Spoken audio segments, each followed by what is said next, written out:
भाई तू जो बोल रहा है वो सब अच्छा है, लेकिन ट्रैक्टर कौन सा बेस्ट है? देख भाई, ट्रैक्टर तीन चार ट्रैक्टर है जो डीजल बहुत ज़्यादा लेंगे, लेकिन तेरी खेती का काम परफेक्टली हो जाएगा।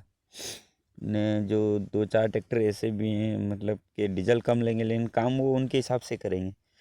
पहले जो ज़्यादा डीजल लेने वाले चार ट्रैक्टर है, देखो पहला तो है स्वराज। डीजल तो बहुत लेगा है लेकिन काम पूर्ति भी करेगा और कम से कम समय में ज़मीन कवर कर सकता है। एक जॉन डियर, भाई जॉन डियर भी डीजल बहुत लेगा लेकिन कम से कम उस टाइम में वो भी कवर कर देगा। उसके बाद है सोनालिका, ये भी डीजल ज़्यादा ही लेगा, थोड़ा ज़्यादा नहीं लेगा मतलब, लेकिन थोड़ा बहुत लेगा ज़्यादा, वो डीजल उसके हिसाब से काम करेगा वो। ने फिर है बात दूसरी के, जो कम डीजल लेने वाले ट्रैक्टर चाहिए, तो उसमें क्या है कि वो काम भी उसी के हिसाब से करेंगे, मतलब जो टाइम पे काम करेंगे वो टाइम पे काम होगा नहीं आपका, और फसल वगैरह में लेट भी हो सकते हैं, उसका कोई कहना नहीं। महिंद्रा लोगे तो उसके तो गियर बहुत बोलते हैं यार, क्योंकि वो कितना ही क्लच दबाओ, आप क्लच दबाओ या फुल क्लच दबाओ, कोई भी मतलब नहीं है, क्योंकि कौन सा ही ट्रैक्टर वो क्लच दबाने के बाद अगर जो महिंद्रा में क्या है कि वो गियर बहुत टाइट भी रहते हैं थोड़े, और बोलते ज़्यादा हैं, उसको आवाज़ बहुत करते हैं। फिर ही ने डीजल भी थोड़ा कम ही लेंगे वो, लेकिन खेती के लिए बेस्ट है वो भी। एक है आइसर, ये भी डीजल बहुत कम लेता है, ये भी समय के हिसाब से ही काम करेगा।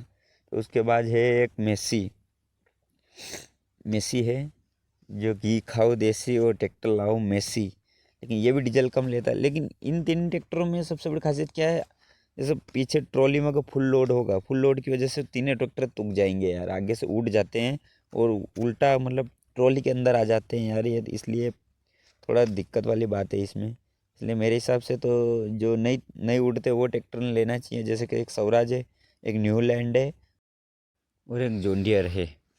ये क्या है कि आगे से उठने में बहुत टाइट पड़ते हैं, आगे से मतलब ज़्यादा उठते नहीं हैं, बल्कि कितना लोड रख दो बहुत बाई चांस से वो फीट या 2 ही फीट पे उठेंगे, ज़्यादा उठेंगे नहीं वो ट्रैक्टर। बाकी जो ट्रैक्टर जो महिंद्रा है, आइसर है, मेसी है, और भी अन्य ट्रैक्टर, लेकिन ये आगे से खड़े बहुत होते हैं यार, इसमें रिक्शबाजी बहुत होती है। मेरे हिसाब से तो ये चार ट्रैक्टर बेस्ट है। एक है पावर टेक, आदमी कितना लंबा हो कुछ भी उसको मतलब बोर ही नहीं होगा पावर टेक पे। पावर टेक एक ऐसा है जो मतलब मेरे लिए बेस्ट है थोड़ा, क्योंकि उसमें थकान भी महसूस नहीं होगी, ज़्यादा झटके वगैरह भी थोड़े कम ही लगेंगे, लेकिन मेरे हिसाब से वो ट्रैक्टर बेस्ट है। लेकिन वो भी डीजल में तो वो भी स्वराज के बराबर ही पीता है। जो स्वराज जितना डीजल स्वराज लेगा उतना डीजल वो भी लेगा, लेकिन काम परफेक्ट ही।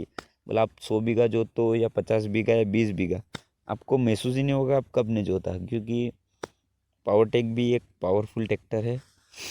वास्तव में वो भी ट्रैक्टर है, लेकिन मेरे हिसाब से अगर डीजल में अगर तुमको तुम्हारा बजट के हिसाब से है, तो बजट के हिसाब से ये देखो कि ये तीन चार ट्रैक्टर ले लो फिर खेती के लिए, तुम्हारा खेती के लिए यही ट्रैक्टर है। चार पांच ट्रैक्टर ये बता दो आपको, एक बार और नाम बता दूंगा मैं।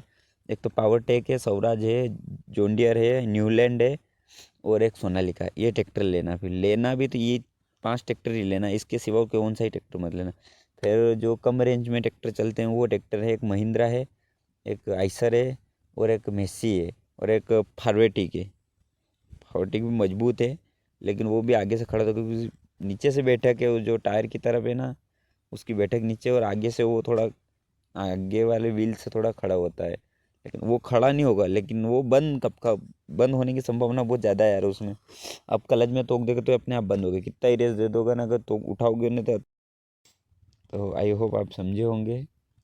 भाई अब तो बात समझ में आ गई होगी तेरी, तो इसलिए यही बात बोलूँगा, जो तुमको दिक्कत लगे वो ट्रैक्टर खरीद लो, ऐसी कोई दिक्कत नहीं।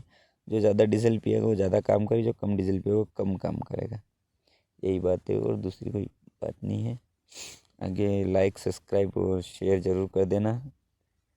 ऐसी कोई भी बात हो तो आप कमेंट करना, मैं आपको वीडियो बना के ही डाल दूँगा पूरा।